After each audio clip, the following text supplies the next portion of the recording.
Nada es el mundo más peligroso que la ignorancia sincera y la estupidez consensuada. Martin Luther King. Este hombre dejó precisamente para el movimiento negro en los Estados Unidos, pero también en el mundo, un legado maravilloso, y es la defensa de los derechos humanos, pero también la defensa de los derechos civiles. Es importante hablar hoy con el secretario de Paz y Convivencia Ciudadana de Santiago de Cali, doctor Danis Rentería Chalá. Bienvenido a Tercera Raíz. Jefferson, muy buenas tardes para usted, para todas las personas que nos siguen a través de este canal. Muy importante, muy agradecido con Dios por la invitación. Y bueno, aquí presto a que pueda hacer una charla amena, una charla de que conozca a usted y todos los seguidores, los televidentes puedan conocer de mi vida, de mi infancia, de dónde vengo, mi vida profesional. Y chévere, muy contento de verdad, porque pienso de que lo que uno hace en la vida es para darlo a conocer, para que la gente... Y si estos ejemplos, si estos pasos siguen de ejemplo para algunos chicos, algunas chicas, pues bienvenidos sean. Importante. Bueno, vamos a hablar de varias cosas, porque lo importante es uno, reconocer tu trabajo destacado, pero también conocer quién está detrás de esta cartera, además de ser una cartera nueva pues digamos en ser secretaría, pero también hay una responsabilidad enorme, y es, en pocas palabras, la resolución de conflictos de toda una metrópolis que alberga prácticamente casi a 4 millones de habitantes. En ese sentido, Danis, ¿cómo fue ese proceso para hoy asumir esta cartera? Bueno, sí, no fue un proceso fácil. Pues yo fui candidato a la alcaldía, como bien lo dijo usted. Fui contendor de Jorge Iván Ospina, quien hoy es nuestro alcalde de la ciudad. Bueno, termina la campaña, nosotros hicimos un proceso muy interesante, quedamos de cuarto, nadie se lo esperaba, pero nuestro trabajo, nuestra dedicación, nuestra disciplina nos llevó a ocupar ese cuarto lugar. Y en diciembre, precisamente hoy, Jefferson, hoy hace un año, yo estaba preparándome para ser docente en algunas universidades de aquí de la ciudad, cuando me llama el médico Jorge Iván Ospina y me dice que quiere hablar conmigo, que si tengo un espacio, que él está en el centro cultural y que ahí me espera para que hablemos. Y yo le dije que claro, que con el mayor de los gustos. Y cuando fui al centro cultural, el señor alcalde lo primero que me dijo: hombre, yo quiero que tú hagas parte de mi gobierno, quiero que me acompañes, y quiero que tú me digas dónde te sientes cómodo en mi gobierno, ¿cierto? ¿En qué dependencia? Yo pues por mi corte, por mi experiencia en lo militar y en los temas de seguridad, lo primero que yo le dije a Jorge Iván fue: yo quiero... si le puedo ayudar, le ayudo en la Secretaría de Seguridad y Justicia. Pero entonces me dijo que los dos teníamos conceptos diferentes de la seguridad. Claro, sí. Fuimos candidatos y él tenía su tesis de seguridad y yo tenía mi tesis de seguridad. Entonces, bueno, hubo varias dependencias y me dijo: yo quisiera que tú me ayudaras en una dependencia que es muy importante para lo que significa el proceso de paz, los acuerdos de paz, y yo quiero seguir sosteniendo los cumplimientos de los acuerdos de paz, y quiero que Cali sea el epicentro del suroccidente colombiano de paz y reconciliación. Yo quiero que tú asumas la Secretaría de Paz y Cultura Ciudadana de Cali. Yo le dije al alcalde: yo no estoy aquí para elegir, yo estoy para ayudarle en su gobierno y trabajar donde usted lo disponga. y ahí fue como se dio el proceso de llegar a liderar la Secretaría de Paz y Cultura Ciudadana. Pero una vez yo digo sí, me dice, yo te voy a pedir otro favor. Sí. Me dijo, ¿tú tienes algún inconveniente liderar esa secretaría con reincorporados de la FARC y víctimas? Le dije, no, alcalde, para nada. Yo pienso es que hay una frase que yo siempre traigo en mi charla, y es que no solamente es hablar de paz, hay que creer en ella y trabajar por ella, como lo dijo Eleonora Roosevelt, ¿cierto? Entonces, le dije, para mí es el mejor momento y es el mejor mensaje que le podemos mandar a Colombia y al mundo, de que la paz y la reconciliación sí son posibles. Y para lograrla, pues por supuesto, los actores que estuvimos en el conflicto, ya sea el Estado en este caso, en el mío como militar, o sea en el caso de los que estuvieron en la guerrilla, o en el caso de los que fueron víctimas del conflicto, pues ¿quién más puede hablar de paz y reconciliación que nosotros? Y entonces me dijo que sí, y ahí se dio el alistamiento para asumir la secretaría.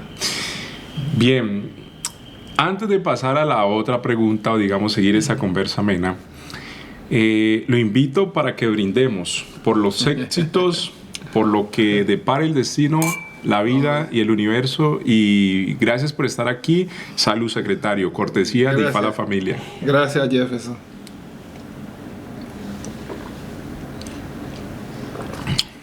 Delicioso. Cóctelcito de la casa. Delicioso. Y pues bueno, acá también pasa boca. Lo nuestro del Pacífico. Sí, lo nuestro del Pacífico, así es. Hablando del Pacífico, Danis, hay un lugar que nos remonta a esa infancia, y es Bebará, a orillas del río Atrato. Cuéntanos un poco cómo es eso que cuando llegas a Quito, a la edad de 10 años, conoces por primera vez un carro y un televisor. Sí, eso es una historia muy larga, y gracias de verdad por la oportunidad de darle a todos los televidentes y los que están en redes, darle a conocer mi historia. Yo nací en el río Bebará hace 49 años, mi familia grande, nosotros fuimos 43 hermanos, mi papá tuvo 4 esposas. Como los musulmanes. Como los musulmanes, como dice un amigo mío, como debe ser. Pero mentira. Y terminé la primaria, 2 hermanos y yo terminamos la primaria al mismo tiempo, hermanos de padre, y mi papá no tenía plata para mandarnos a estudiar a los 3 hasta Quito, que era donde había colegio. Allá en Bebará solo se hacía hasta 4º de primaria. Y mi papá, yo ahora es que lo entiendo, digo, mi papá, un hombre inteligente, pues tal vez no quería tener rechazo de sus hijos, y él nos sentó y nos dijo, miren, yo no tengo plata para mandarlos a estudiar a los 3, yo solo puedo mandar a estudiar uno, y voy a hacer una rifa, el que se la gane se va a estudiar. A la gloria de Dios, yo fui el que me gané la rifa, y a mí fue que me mandaron a estudiar. Fue muy duro salir del río. Yo nunca había salido de allá, fue muy duro, lo reconozco, pero a la misma vez también duro, porque me enfrenté a algo que yo no conocía, y era, pues, yo en esa época, para mí Quito era el último rincón del mundo, porque yo no había visto algo pues así, poblados tan grandes, y menos, nunca había visto un carro, ni una bicicleta, ni un televisor. O sea, a mí no me da pena decirlo, recuerdo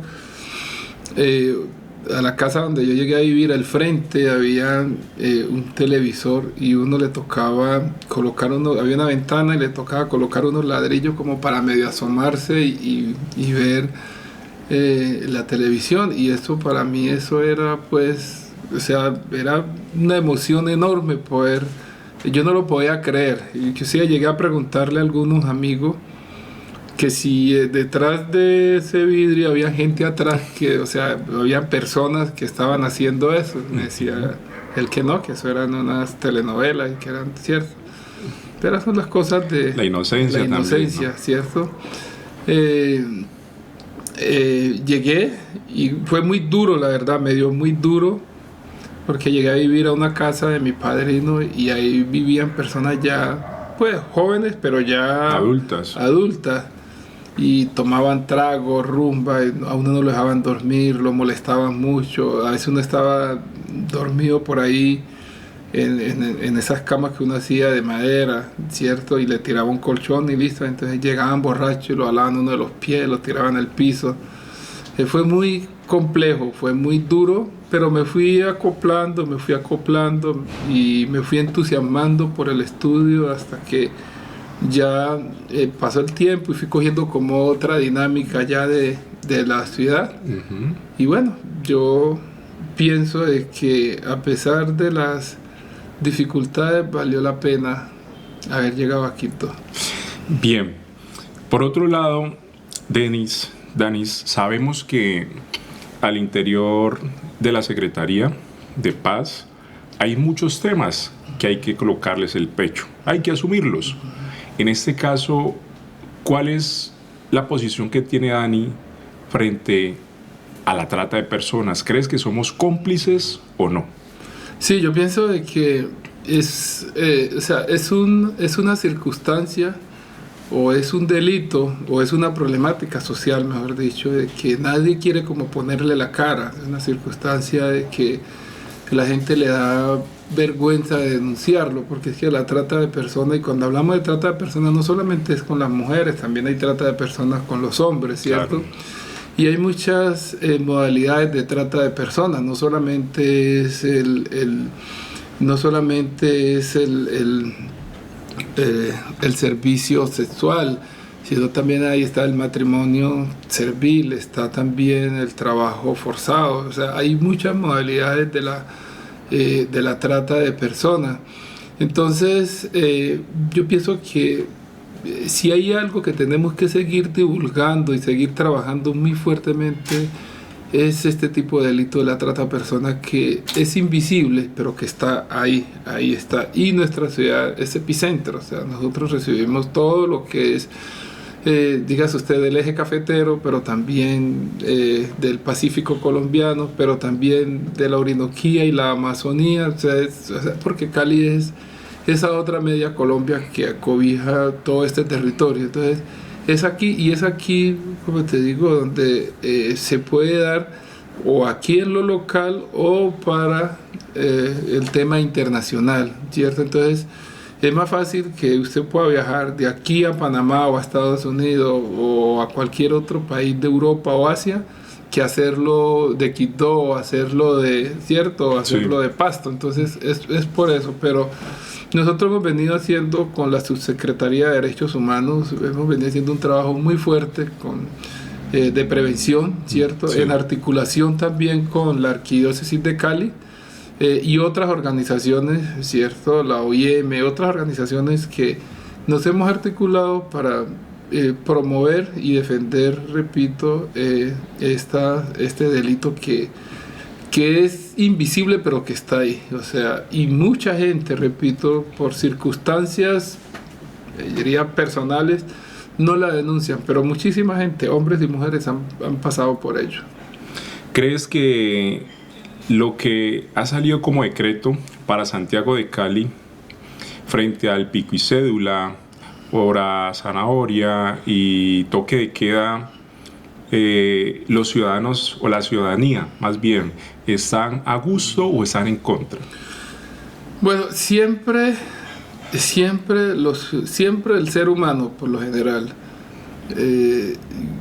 quiere estar en un confort donde exista esa particularidad de yo hacer lo que yo quiero hacer, ¿cierto?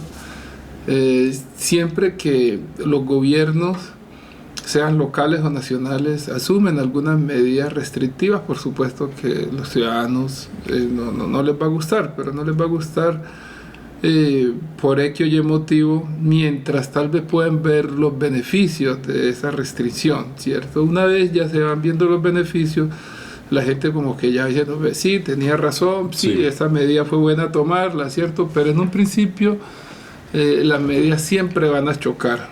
Yo diría que por lo menos las medidas que ha tomado el señor alcalde Jorge Iván Ospina, en pro de proteger y sobreguardar la vida de los caleños y las caleñas. Pienso que ese ha sido el valor principal que lo ha llevado a él a tomar este tipo de medidas. No pienso que sea otro el objetivo de ver algún sector perjudicado o de no querer que los ciudadanos de una ciudad como la nuestra, que es una ciudad alegre, es cierto, no puedan salir a la rumba. No, pienso que todas las medidas que el doctor Jorge Iván Ospina ha tomado es en pro de proteger y sobreguardar la vida de todos nosotros. Pienso de que a pesar de todo esto que es lamentable, pienso que se han hecho las cosas bien y que hubiesen podido ser peores si no se fueran tomado medidas como las que ha tomado el alcalde. Por otro lado, ¿crees que se ha perdido la dignidad en la política? Yo pienso que sí, la política es dinámica, ¿cierto? Y pienso que la política va mutando como va mutando la vida de cualquier proceso, ¿cierto? Sí. En la vida. Y yo pienso de que a veces lo que hoy pensamos los dirigentes políticos, los jóvenes como ustedes están pensando otra cosa, ¿cierto? Ven otra forma de hacer política, ven otras alternativas, y yo pienso de que ahí entran esos choques ideológicos o generacionales donde se empieza a dar lo que dicen algunos politólogos, la rebeldía democrática, ¿cierto? Sí. Entonces yo pienso que es eso, pero pienso que así como hay políticos deshonestos, pienso que hay políticos muy buenos también, políticos muy correctos, políticos que aman lo que hacen y políticos que en verdad dedican su vida a servirle a un pueblo. Obviamente los hay también los que llegan con otras intenciones y con otras ideologías y con otras visiones, pero bueno, yo siempre digo que a pesar de eso no es culpable el corrupto. Sí. Es decir, el culpable es el pueblo, ¿cierto? Porque pues, un político no llega a los altos cargos de elección popular o de si nombramiento y remoción, porque sí, pues, si es de elección popular, lo elige el pueblo. Correcto. Y si es de libre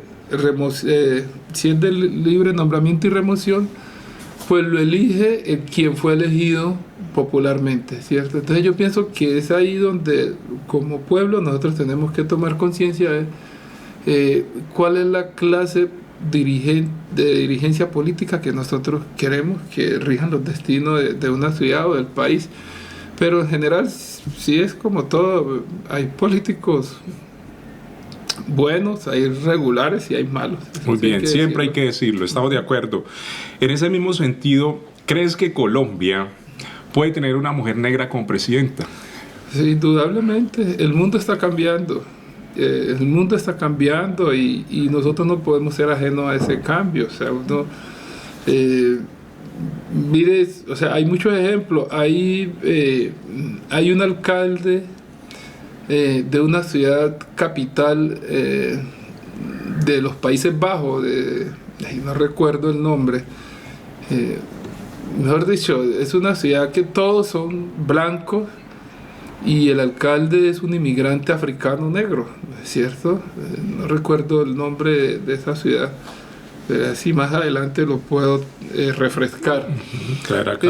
Sí, nadie pensaba que un hombre como Obama fuera a ser presidente, nadie daba un peso por él. De los Estados Unidos de Norteamérica. Estados Unidos de Norteamérica, y se dio esa revolución. Es tanto así que hoy, por ejemplo, podemos ver el caso. Muchos daban por ganador a Trump. Exacto. Cosa distinta que Biden, pues hoy es presidente de los Estados Unidos.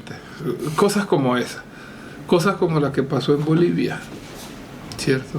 Cosas como las que han pasado en Latinoamérica, en Sudamérica.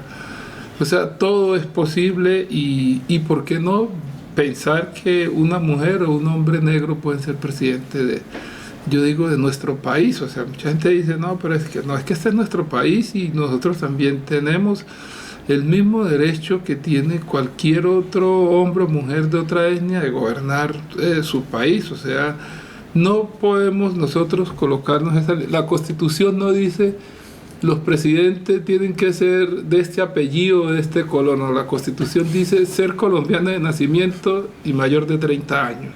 Y nosotros somos colombianos de nacimiento y la mayoría mayores de 30 años. Entonces yo creo en ello. Okay. Hay que trabajarlo, sí, claro. Pero yo creo que es posible.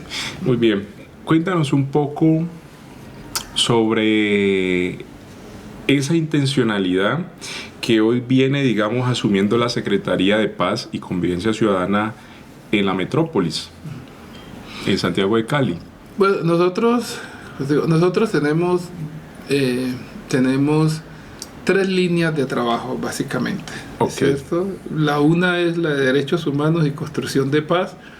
La otra línea es la de cultura ciudadana y prevención de la violencia. Y la otra es la de guardianes de vida. Esa es la más reciente. Yo le he pedido a la administración central, se lo decía, somos una metrópolis, porque es que mucha gente dice, no, es que solo es Cali, ¿no? Yo asumo a Yumbo, a Palmira, claro, a Jamundí, los municipios cercanos, hermanos, pero también los corregimientos. Y los corregimientos, por supuesto. Entonces, yo asumo que somos más de 3 millones de habitantes, ¿cierto? No es fácil el trabajo de los derechos humanos y más de la cultura ciudadana. Y entendiendo, como lo decía esta mañana, es que nosotros somos una ciudad de migrantes, así a muchos no les cale, pero somos una ciudad de migrantes. O sea, esta ciudad, el 70% venimos del Pacífico colombiano, del suroccidente del país. Y es entender de que todos los que hemos llegado aquí a la ciudad hemos mutado, primero, en busca de esa esperanza, ¿es cierto? Segundo, en pro de que se garantice nuestra vida, ¿sí? Tercero, en busca de oportunidades para mejorar nuestras condiciones de vida. Pero también muta con nosotros nuestras tradiciones culturales, ¿cierto? Ancestrales. Y ancestrales. Entonces, Cali, en los años 70, fue reconocida en el mundo por ser esa ciudad cívica, esa ciudad con unos niveles de cultura ciudadana muy elevados, por ser una ciudad alegre, pero también tenemos que contar que tuvimos 2 fenómenos que rompieron con esas tradiciones de la caleñidad. Sí. Y esos 2 fenómenos fueron el narcotráfico, ¿sí?, que tanto daño nos hizo y sigue haciendo en nuestra sociedad, sí, y las migraciones por el desplazamiento forzado. O sea, claro, esos fueron otros 2 fenómenos, y tal vez en esos momentos no hubo gobierno fuerte que pudiera poder contener esas tradiciones culturales de todas las regiones del país que llegaban aquí. No era prohibirlas, sino cómo articulábamos esas tradiciones con la tradición de la caleñidad. Sí. Hoy nosotros tenemos el gran reto, y es cómo articulamos, cómo negociamos, como yo lo he llamado, cómo negociamos, ¿cierto?, nuestra ancestralidad y nuestras tradiciones culturales, cómo las negociamos para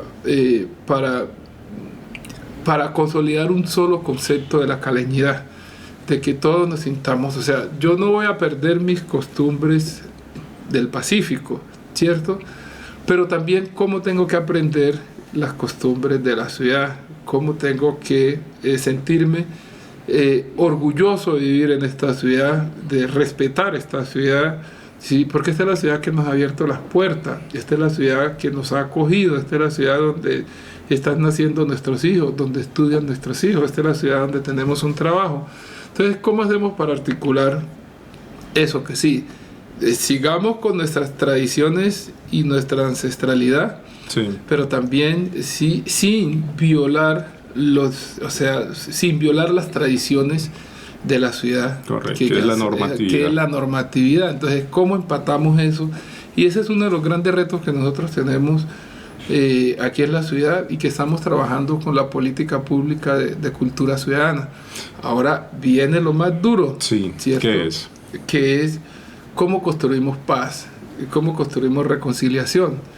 Es algo, o sea, porque es que es algo muy complejo, porque la paz, Para allá iba. exacto, cada ser humano tiene su propia interpretación de la paz. O sea, la paz para alguien puede ser que el vecino no coloque el equipo a alto volumen, Decibeles. a desniveles. Decibeles, altos decibeles. Exacto. La paz para otra persona puede ser que su hijo pueda ingresar a la universidad.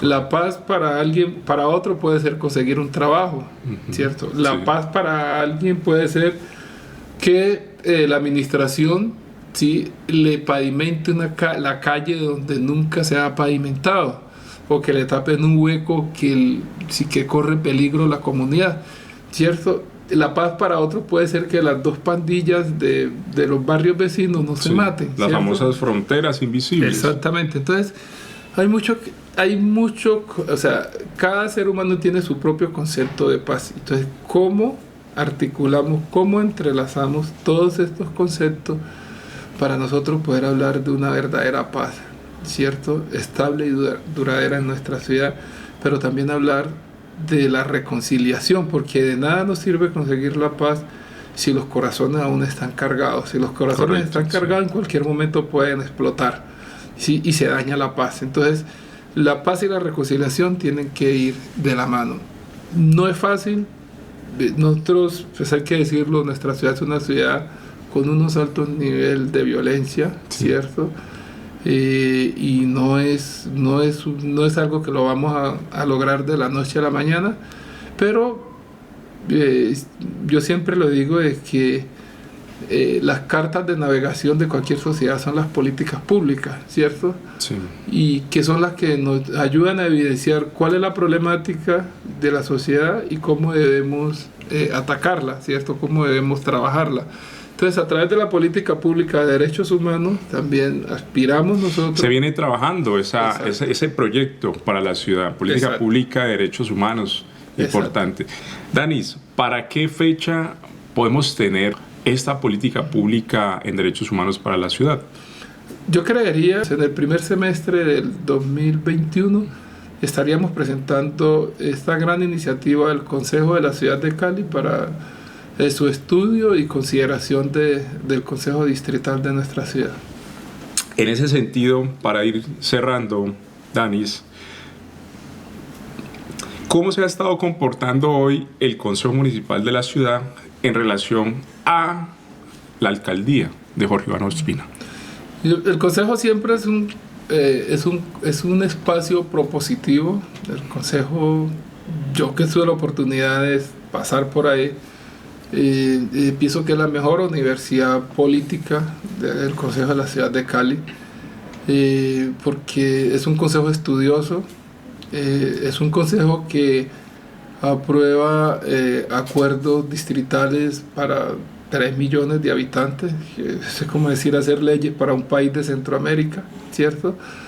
Y yo pienso que el consejo, el actual consejo de la ciudad, respetando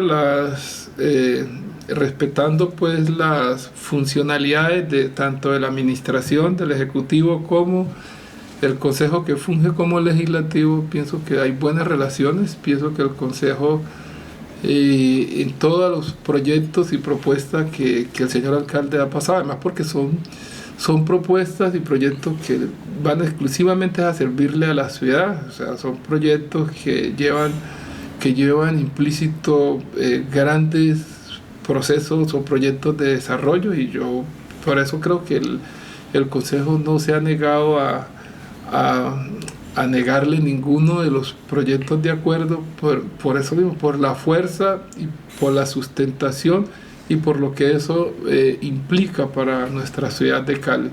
Pero pienso que las relaciones son buenas. Yo particularmente, las veces que me han citado al Consejo Distrital, pues nunca he tenido diferencia, o sea, ni ningún concejal tampoco pues me ha tratado mal, no, nada por el estilo, porque pues hemos sido preparados y hemos evidenciado nuestras funciones. Entonces pienso que cuando se es juicioso y se es disciplinado, pues uno no puede esperar nada diferente a que quien lo evalúa o quien le está haciendo el control político, pues diga, sí, eso está bien, me parece bien, y que sea aprobado. Ok. Por otra parte, Danis, ¿será que te proyectas como próximo alcalde de la ciudad? No, yo pienso que aún estamos en el 2020. No, yo lo digo porque esa corazonada hay que seguir trabajando. Okay. Hay que seguir trabajando. Yo soy partidario de que el pueblo negro, afro, como lo queramos llamar, tenemos que seguir abriendo camino, sí, abriendo espacio. Pienso que hay que seguir trabajando. Nosotros tenemos las capacidades ya en muchos espacios, como se dicen los muchachos, lo hemos probado, y yo pienso que ya estamos listos para gobernar una ciudad como Cali, y para gobernar el país también. Pienso que estamos listos. No ha sido fácil, pero pienso que académicamente, políticamente y administrativamente nos hemos preparado para ello, y pienso que ya es la hora. Pienso que es la hora de que empecemos a generar esos procesos de confianza, esos procesos de que sí podemos hacer las cosas bien y que las podemos hacer diferente, y podemos quitarnos ese INRI de que muchos de nuestros líderes afro son corruptos o no saben hacer las cosas. No, yo pienso que tenemos que arrancarnos ese INRI de la espalda, pero los primeros que tenemos que creer, ¿no? Sí, que somos capaces, somos los mismos afro. Danis, para finalizar, sabemos que eres pensionado, ¿cierto? Te llega otra segunda pensión. ¿Qué piensas hacer con esta otra tercera pensión?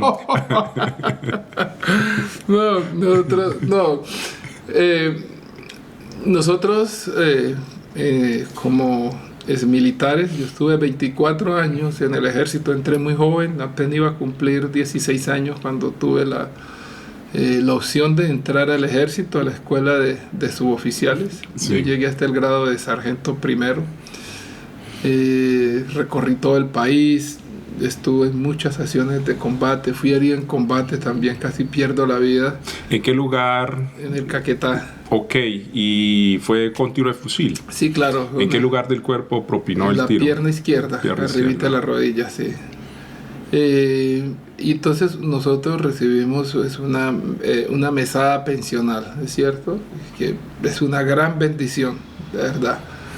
Pero no tengo otra pensión, solo esa, y pues en estos días hablaba con mi esposa de ir pensando también en una pensión voluntaria, o sea, correcto, abrir un fondo y empezar a ahorrar para hacer otra pensión, y no me parece mala idea, me parece chévere que después ya uno de cierta edad, pues ya puede uno disfrutar de todo, disfrutar de la vida, ¿es cierto? Porque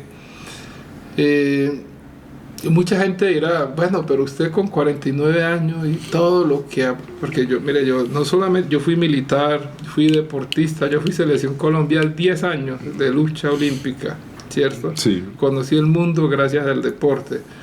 Estudié ya de una avanzada edad también, ¿sí? Y me dediqué a estudiar hasta hacer un doctorado en Costa Rica. En educación, ¿no? En educación, y los procesos políticos, los procesos, ahora como estuve en Bogotá como director nacional de Fomento y Desarrollo Deportivo, donde allá con quien hoy es nuestra gobernadora del Valle, sacamos adelante el Ministerio del Deporte. Fuimos nosotros que le pusimos ese sello del Ministerio del Deporte, y allá mismo creamos las escuelas deportivas para la paz. O sea, que es un tema que ahora, cuando me dicen a mí, ahora que en estos momentos de situación difícil para la ciudad, las manifestaciones sociales, los bloqueos, que formamos un equipo con Natalie y Gustavo, un equipo especialmente para mediar. Sí. escuchar. Sí, porque los hemos visto muy activos. Exacto. Y en todo conflicto urbano que existe, ahí está la dependencia. Exactamente. Ese proyecto lo creamos nosotros exclusivamente porque además hay otra cosa aquí en la ciudad, y es que no hay escucha, y resulta que necesitamos escucharnos. Necesitamos sentarnos. Es necesario. Es necesario mirarnos y expresar lo que sentimos. Entonces nosotros creamos ese equipo especialmente para escuchar, para mediar, ¿sí? Y diseñamos el proyecto de Cascos Azules, porque cuando se habla de Cascos Azules siempre se habla de paz, ¿cierto? Los que llevan la paz, los que llevan la tranquilidad, los que se sientan a escuchar a las partes. Entonces nosotros creamos este equipo de Cascos Azules para la ciudad de Cali, y específicamente es para mediar en los conflictos, para escuchar, para buscar soluciones, para atender esos puentes de qué dependencia es la que tiene que llegar o resolver ese problema. Entonces nuestra función es tender esos puentes, ¿sí? De escucha, comunicacionales. Entonces, y eso nos ha dado muchos resultados que, gracias a Dios, mire, en todas las manifestaciones y dificultades que ha tenido el país, en Cali ha sido la única ciudad donde no hemos tenido desmanes como estuvimos en el 19N, o 21N, el 19, que no lo hemos tenido, porque cada vez que hay alguna movilización o que hay algún bloqueo, lo primero que hacemos es ir y sentarnos con los líderes, con los defensores de derechos humanos, con los actores, a mirar a ver cuál es la circunstancia y a ver qué salida le encontramos. Y mire que a nosotros aquí en Cali nos ha funcionado, porque usted no ha visto que todas las manifestaciones que hemos tenido, y no hemos tenido ninguna dificultad, ni siquiera con la minga indígena, que era el temor de todo el mundo. Hablamos con los líderes de la minga indígena, y la minga indígena aquí en nuestra ciudad de Cali fue todo un éxito. Bueno, Danis, muchas gracias por haber venido aquí a tu programa Tercera Raíz TV. Gracias por haber estado. Jefferson, muchas gracias por la invitación. Gracias a usted, a este gran equipo, y por supuesto a todos los televidentes y a los que nos están siguiendo a través de redes sociales. Ahí estamos, seguimos trabajando por nuestra ciudad de Cali. Y hombre, cualquiera que tenga alguna dificultad en su barrio, en su comuna, y que requieran de nuestra ayuda, nuestra mediación como Secretaría de Paz y Cultura Ciudadana, ahí estaremos atendiéndolo. Bueno, estas han sido las palabras del secretario de Paz y Cultura Ciudadana de Santiago de Cali, Danis Rentería Chalá. Amigos y amigas, una vez más, muchas gracias por estar, muchas gracias por escucharnos, y nos vemos hasta la próxima. Recuerden que hay que buscar el corazón desde la raíz. Hasta pronto.